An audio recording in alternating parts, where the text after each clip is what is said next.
Assalamualaikum warahmatullahi wabarakatuh. Selamat siang, salam sejahtera bagi kita semua.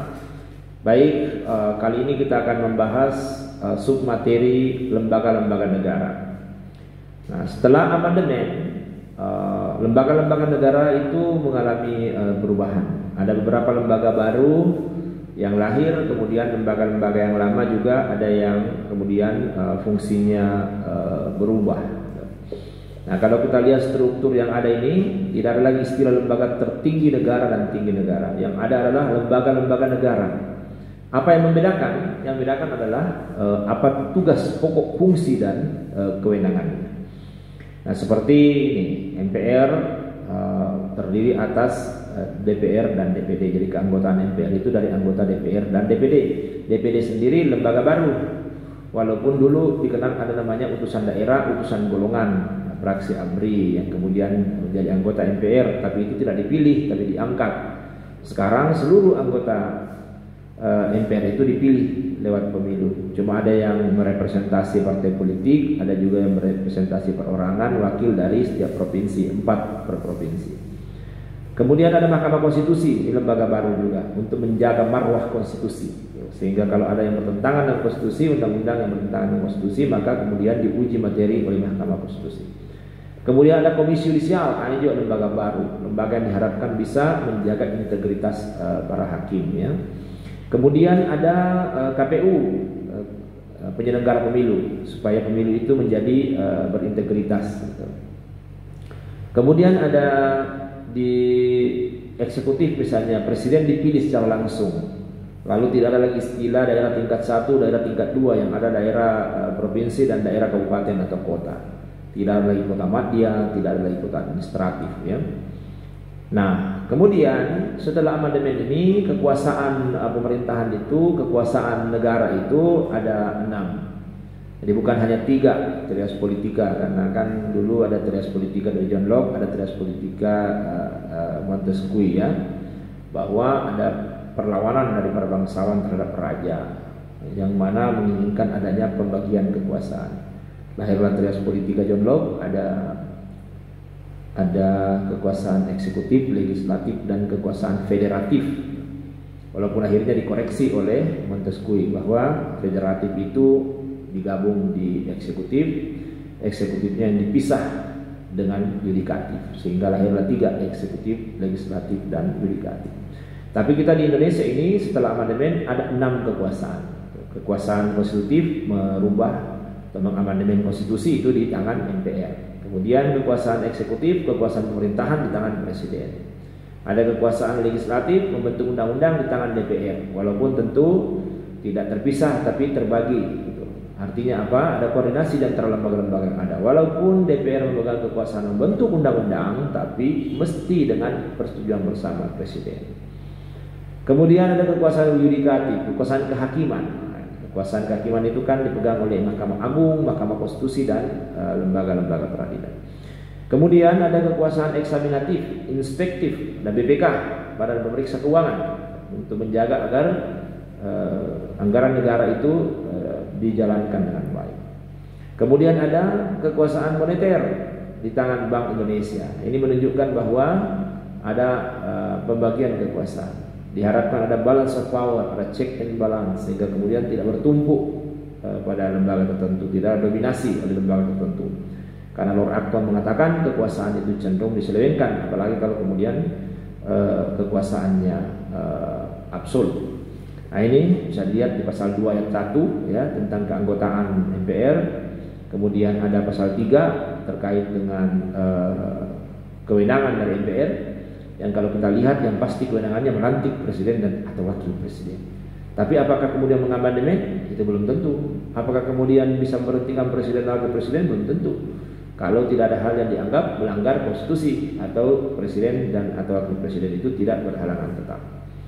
Kemudian presiden dan wakil presiden, tata cara pemilihannya berbeda dengan sebelum amandemen. Kalau dulu dipilih oleh MPR, sekarang dipilih oleh rakyat secara langsung. Kemudian masa jabatan itu juga berbeda.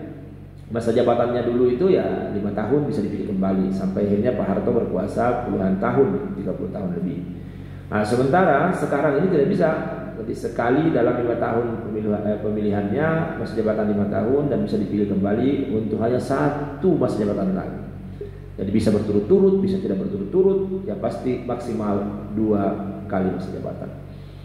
Nah, kemudian tata cara pemilihannya seperti ini. Nah, inilah yang bisa didiskusikan oleh mahasiswa, apakah ini adalah sesuatu yang sesuai dengan demokrasi Pancasila, apakah dengan ini kemudian akhirnya bisa mewujudkan keadilan bagi seluruh wilayah di NKRI dan seterusnya, silahkan. Kemudian ada pemerintah daerah. Ada pemerintahan daerah yang diatur di dalam Undang-Undang Pemerintahan Daerah nomor 23 tahun 2014 ya, ada kepala daerah dan ada DPRD di sana. Kemudian ada DPR yang keanggotanya semua dipilih lewat pemilu, kira lagi kemudian fraksi ABRI dalam dada. Semuanya dipilih lewat pemilu dari partai-partai politik.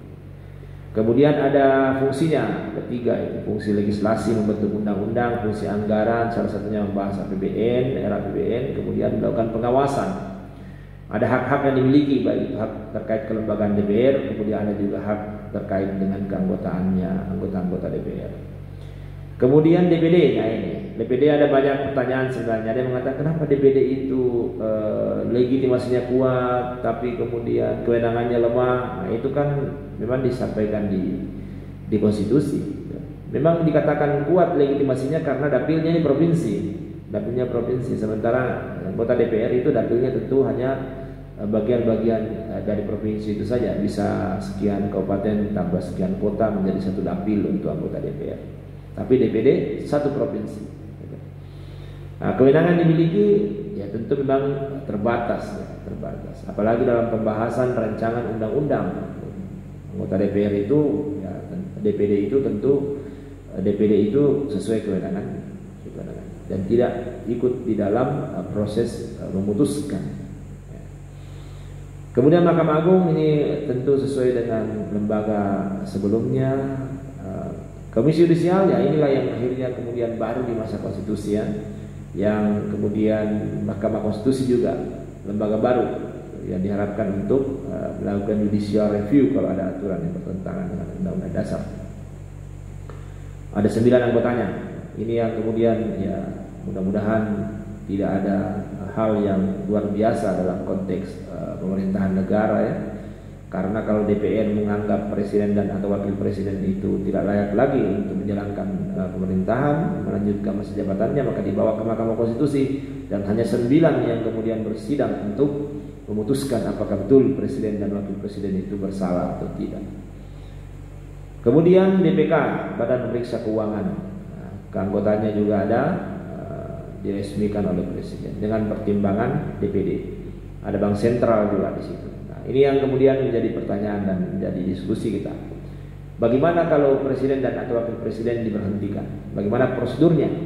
Nah, tentu prosedurnya panjang dan itu bagus supaya kemudian presiden dan wakil presiden itu tidak berada pada posisi labil ya, supaya mereka bisa memikirkan pembangunan dan pemerintahan dengan baik. Nah ini kalau DPR bersidang ya bisa menyampaikan ke Mahkamah Konstitusi. Mahkamah Konstitusi juga bisa memutuskan terbukti atau tidak terbukti. Kalau terbukti DPR bawa ke MPR. MPR juga bisa kemudian memutuskan itu diterima atau tidak. Kalau diterima berarti ada pemilihan. Kalau kemudian tidak diterima berarti presiden dan atau wakil presiden melanjutkan. Kemudian bagaimana kalau presnya berhalangan tetap? Nah, maka presidennya mengajukan calon, dua calon untuk dipilih oleh MPR. Tapi kalau dua-duanya berhalangan tetap, nah ini jadi masalah. Kalau dua-duanya tentu ya ada prosedur yang diatur oleh konstitusi kita ya. Bagaimana konstitusi itu mengatur pasal 8 ya ayat 3 bahwa ya parpol atau hubungan parpol yang pasangan calon presiden dan wapresnya meraih suara terbanyak pertama dan kedua itu yang mengusulkan masing-masing pasangan calon presiden dan wapres lalu dipilih oleh MPR. Siapa menjalankan pemerintahan di masa transisi itu ya ada Menteri Dalam Negeri, Menteri Luar Negeri dan Menteri Pertahanan. Baik, saya pikir itu adik-adik sekalian. Ya, tentu ya setelah kita melihat hasil amandemen dari konstitusi kita yang melahirkan struktur kelembagaan negara seperti itu, ya silakan didiskusikan. Apakah kemudian lembaga-lembaga yang ada ini sudah mumpuni untuk menjalankan ketatanegaraan kita? Silakan diskusikan saja. Ya. Baik. Terima kasih. Assalamualaikum warahmatullahi wabarakatuh.